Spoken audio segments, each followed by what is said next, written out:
जिन्नात और शयातीन खजूर से नफरत क्यों करते हैं? अहादीस में इसकी क्या वजाहत मिलती है?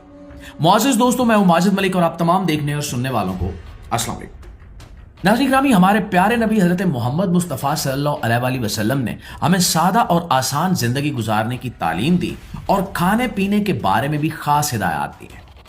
आप सल्लल्लाहु अलैहि वसल्लम ने फरमाया कि रोजाना खजूर खाया करो, खास तौर पर सुबह के वक्त। आप सल्लल्लाहु अलैहि वसल्लम ताक अदद पसंद फरमाते थे, इसीलिए आपने 3, 5 या 7 खजूरें खाने की हिदायत दी। इसमें हमारे लिए बड़ी हिकमत छुपी हुई है। कुछ लोग कहते हैं कि जब इंसान खजूर खाता है तो उसके जिस्म में एक खास ताकत पैदा होती है जो उसे नुकसान से बचाती है। दीन हमें यह सिखाता है कि असल हिफाजत अल्लाह के हुक्म से होती है। जब कोई शख्स सुन्नत पर अमल करता है तो अल्लाह उसे बरकत देता है और उसे कई तरह की आफतों से महफूज रखता है।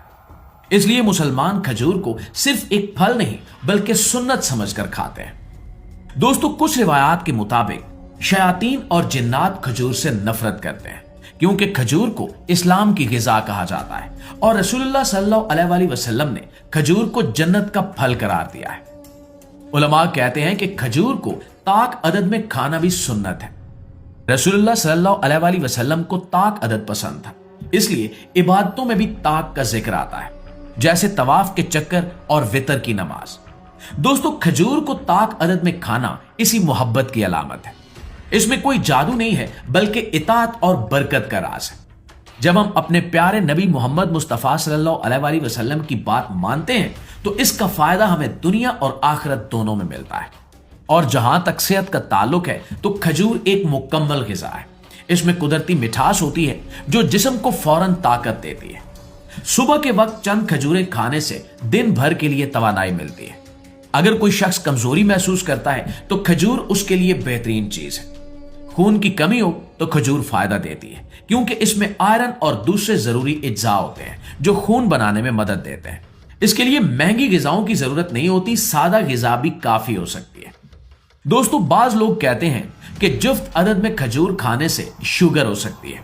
हकीकत यह है कि बीमारी का ताल्लुक मिकदार और तर्ज जिंदगी पर होता है, ना कि जुफ्त या ताक अदद से। अगर कोई शख्स हद से ज्यादा मीठा खाए तो उसे नुकसान हो सकता है, चाहे वो ताक हो या जुफ्त। इसलिए एतदाल बहुत जरूरी है और इस्लाम भी हमें यही सिखाता है कि हर चीज में मयाना रवि इख्तियार करो। अगर किसी का जिगर कमजोर हो या जिस्म में चर्बी ज्यादा हो तो खजूर महदूद मिकदार में खाने से फायदा हो सकता है क्योंकि इसमें फाइबर होता है जो हमारा हाजमा बेहतर बनाता है। लेकिन यह भी जरूरी है कि इंसान मुतवाजन ग़िज़ा खाए, वर्जिश करे और डॉक्टर्स का मशवरा भी ले। दोस्तों, सिर्फ एक चीज पर भरोसा करना कभी भी दुरुस्त नहीं होता, लेकिन खजूर यकीनन एक मुफीद और कुदरती ग़िज़ा है। रसूलुल्लाह सल्लल्लाहु अलैहि वसल्लम ने फरमाया कि जिस घर में खजूर ना हो वो घर भूखा है। अब इसका मतलब यह है कि खजूर एक ऐसी ग़िज़ा है जो जरूरत के वक्त काम आती है। यह जल्द खराब नहीं होती, आसानी से महफूज रहती है और फौरी ताकत देती है। इसलिए अरब मुआशरे में इसे खास अहमियत हासिल है। आज भी अगर हम अपनी जिंदगी में खजूर को शामिल कर लें तो यह हमारे लिए बहुत ज्यादा फायदेमंद हो सकती है। और आखिर में यह बात समझ लें कि खजूर एक बाबरकत फल है। इसे सुन्नत समझकर खाएं, एतदाल के साथ खाएं और अपने अल्लाह पर भरोसा रखें। जिन्नात और शयातीन से बचने का असल जरिया ईमान, दुआ और जिक्र इलाही है, जबकि खजूर एक नेमत है। इसे अपनाएं और अपनी रोजमर्रा जिंदगी का हिस्सा बनाएं। और दोस्तों, अगर आपको हमारी वीडियोस अच्छी लगती हैं, आपके इल्म में इजाफे का बायस बनती हैं, तो यार हमारी कोशिशों को एक लाइक और एक शेयर जरूर दिया कीजिए। इंशाल्लाह आपकी खिदमत में हाजिर होते हैं एक नई वीडियो के साथ। तब तक अपना ढेर सारा ख्याल रखिए। अल्लाह ने के बाद।